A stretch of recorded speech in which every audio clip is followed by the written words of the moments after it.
Elle est au centre parce qu'elle fait partie, avec les jeunes, des principales victimes de l'insécurité.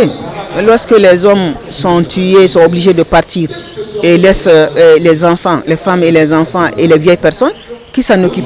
Ce sont les femmes. Donc elles sont directement concernées et c'est elles qui sont au centre et c'est elles qui sont victimes et elles doivent être en même temps actrices de la paix parce que c'est dans leur intérêt direct de travailler pour que la paix revienne. Mais à condition qu'on les écoute.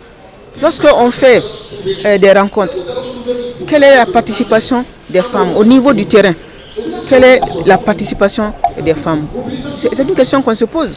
On a tendance à les appeler juste pour la galerie, excusez-moi du terme, pour remplir la salle, pour dire bon, il y a les femmes, il y a les jeunes, mais quelle est leur réelle participation? Est-ce qu'on leur donne la parole? Est-ce qu'on les associe?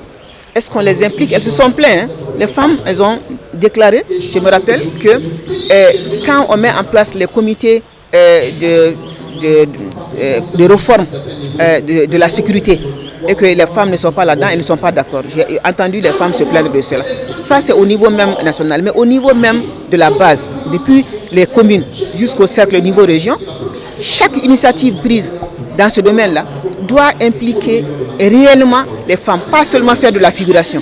Malheureusement, aujourd'hui, c'est les cérémonies où les femmes font de la figuration, alors qu'elles sont déterminées, les ONG, où il y a beaucoup de femmes qui se battent sur le terrain dans les régions dites du Nord et dans les régions du centre du Mali.